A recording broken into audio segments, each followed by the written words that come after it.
Thua gì? Câu Mai Xuân điểm 8-2.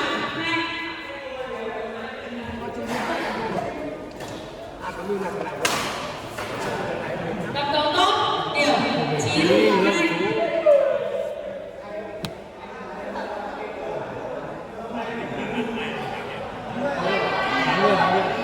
thắng chứ hay là cho nó vào người dốc về đưa đây Cặp cầu tốt điểm 10-2. Cái đỏ vô lên. Cặp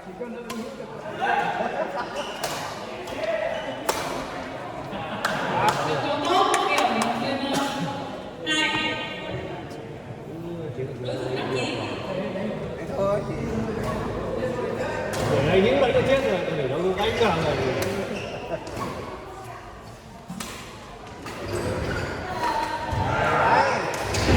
Cầu không qua lưới điểm 3-1.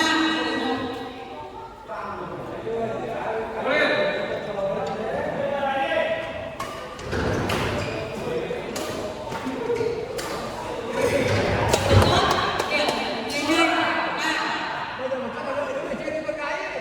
lợi chồng bóng ở trên đi. Lợi chồng bóng ở trên. Lợi đừng quên nhá. 13-3.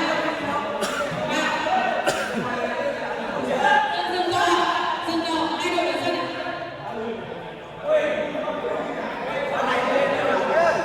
Chồng bóng ở trên lên, trên đừng quên.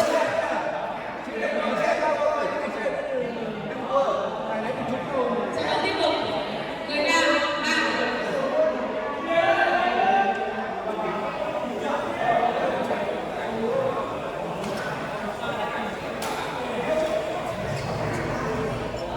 Cầu Mai Xuân điểm 11-3.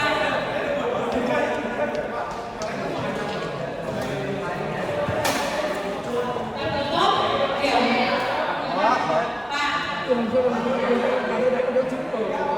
càng đây càng tâm lý Cầu không qua lưới. Hai.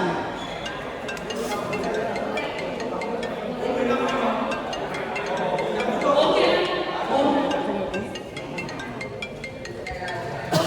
Có thành tố. Điểm 5.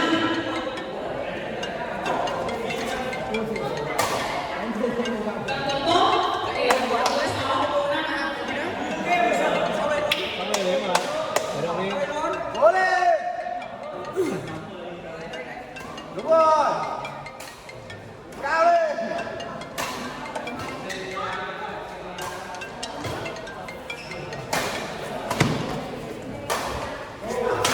Ôi.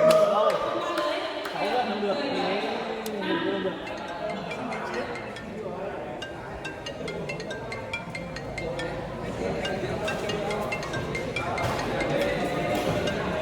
Cầu không qua lưới điểm 6. Như vậy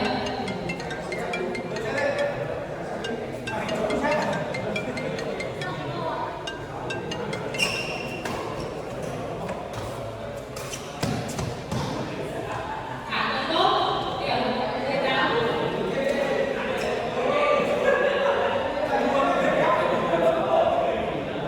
66 à Cố 15. 10 đấy Cặp cầu tốt Đầu tiên đi. 19.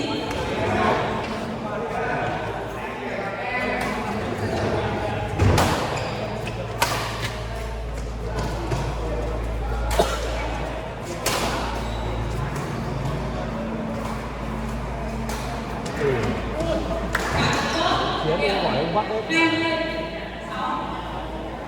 16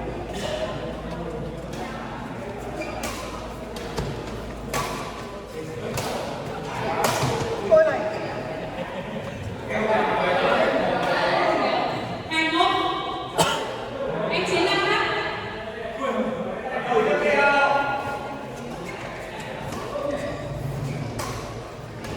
Sang đánh thẳng thăng hoa.